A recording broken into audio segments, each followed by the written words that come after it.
This is as close as we can get to the base of the World Trade Center. You can see the firemen assembled here, the police officers, FBI agents, and you can see the two towers. A huge explosion now, raining debris on all of us. We better get out of the way. It is now my honor to sign into law the USA Patriot Act of 2001.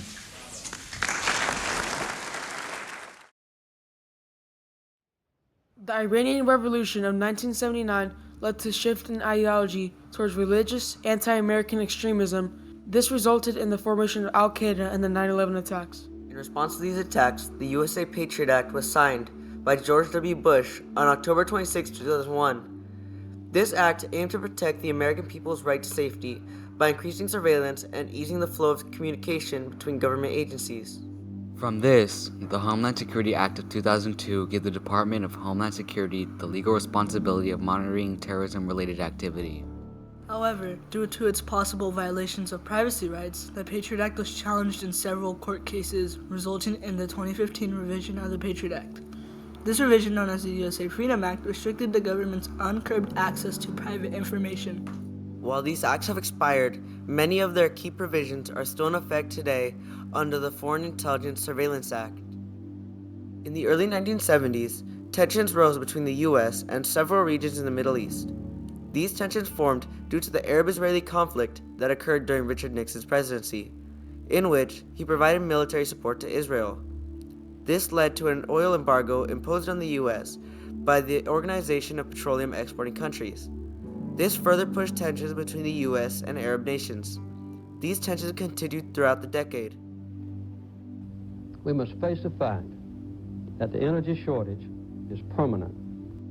In the late 1970s, the Iranian Revolution began due to the corruption within the Shah's or King's policies and his push for Western-style modernization that undermined traditional Islamic values. The revolution brought a new regime, run by Ruhollah Khomeini, that attempted to reinstate these values, but did it by supporting political violence and many terrorist attacks. This influenced people to believe these acts were justified, causing an increase in Islamic anti-American extremism. Extremism included the 1979 to 1980 hostage crisis and the attacks on the U.S. Embassy and Marine Barracks in 1983, which were the deadliest terrorist attacks on Americans until 9/11. In 1998, an extremist group known as Al-Qaeda was established, with their leader being a man named Osama bin Laden. The regime from the revolution motivated Al-Qaeda to perform many terrorist attacks. They were also motivated by further push tensions from the presence of American armed forces in Iraq during the Gulf War of 1990 to 1991.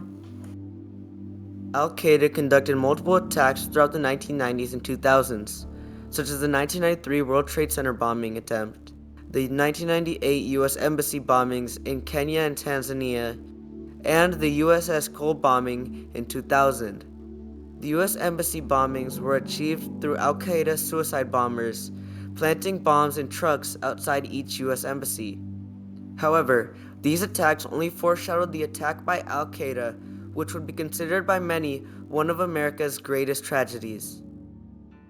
On September 11, 2001, at 7:59 a.m., American Airlines Flight 11 took off from Boston, flying to Los Angeles with 5 Al-Qaeda members on board. Shortly after, United Airlines Flight 175 also took off from Boston, flying to Los Angeles.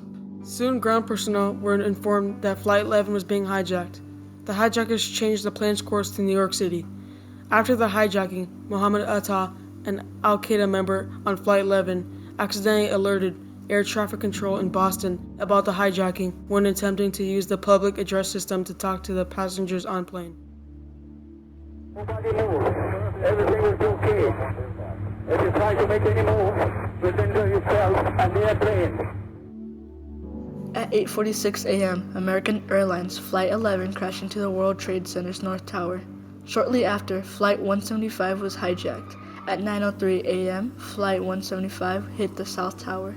A total of 18,000 people were inside the World Trade Center before the plane struck. Both towers collapsed, resulting in about 3,000 deaths. In the first few weeks after 9/11, several bills were introduced in Congress to change anti-terrorism laws. On September 19, several senators and Attorney General John Ashcroft proposed the first draft of the Anti-Terrorism Act. While this wasn't passed, it was used as a foundation for the first version of the Uniting and Strengthening America or USA Act, which was introduced to Congress on October 2nd. The first version contained many laws that increased broad surveillance and security. However, it didn't have any protections for civil liberties. This was passed by the House on October 12th, but was canceled because the Senate couldn't agree upon it in time. Since this wasn't passed, several senators and representatives worked on writing a final version. The main writer, Representative Jim Sensenbrenner, incorporated the laws from the Anti-Terrorism Act and the USA Act, but made many provisions that protected civil liberties' privacy. The final draft gave the law enforcement and intelligence agencies increased broad surveillance powers, including roving wiretaps, electronic surveillance, and expanded access to private phone records. Roving wiretaps allowed them to monitor multiple electronic devices of a suspect without multiple warrants for each device. This was introduced to the House on October 23rd as the Uniting and Strengthening America by providing appropriate tools required to intercept and obstruct terrorism, or a USA Patriot Act. The USA Patriot Act was rushed through Congress and was signed on October 26, 2001, by President George W. Bush. It was passed with only one opposing vote by Senator Russ Feingold. Feingold opposed the act since it still heavily favored increasing broad surveillance powers over protecting rights, and because the powers it gave to the government could be abused.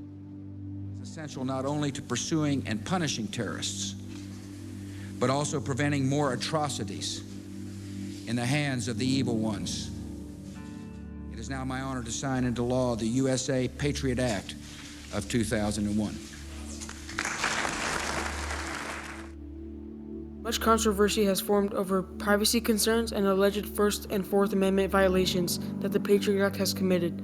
Concerns then led to many civilian protests. People protested outside the White House, the Pentagon, and in their local cities.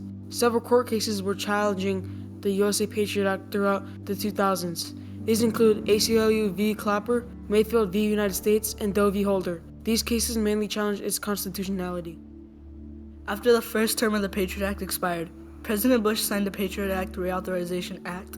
This reauthorization increased transparency, limited the use of national security letters, and provided tools to fight against the spread of methamphetamine. Although these were beneficial, many believe that the act still didn't provide enough protections for their civil liberties.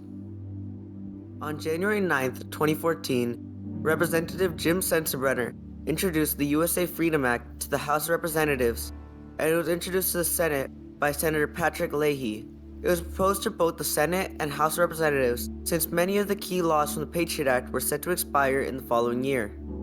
It passed through the House, but the Senate voted to block further debate until more civil protections were introduced. The act was continuously blocked until Section 215 of the Patriot Act expired.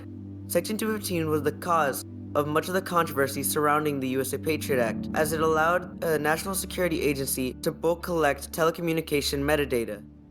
On June 2, 2015, the USA Freedom Act was passed and signed into law by President Barack Obama. The USA Freedom Act prohibited many provisions from the Patriot Act. These include the bulk collection of phone records, roving wiretaps, and national security letters. It also ensured that the NSA couldn't collect phone records without court permission and could only obtain records on a specific person under investigation. The USA Freedom Act extended the Patriot Act's provisions but introduced many new changes that heavily protected civil liberties and the right to privacy. On December 1st, 2023, the USA Freedom Act expired. However, many of its key provisions are still in effect today under the Foreign Intelligence Surveillance Act. When the Freedom Act expired, these provisions were placed under the FISA in Section 702. Section 702 authorizes the targeted collection of foreign intelligence. It was most recently revised in the Reforming Intelligence and Securing America Act passed on April 22, 2024. This reauthorization imposed stricter requirements for obtaining data from U.S. citizens. This provides a strong protection for the U.S. citizens' right to safety and privacy. The responsibility to uphold these rights are placed under the Department of Homeland Security, the National Security Agency, and the Foreign Intelligence Surveillance Court. While many believe these surveillance laws were an overreach of their civil rights, we believe they are necessary for national security and are essential to preventing terrorism attacks and protecting the safety of American citizens.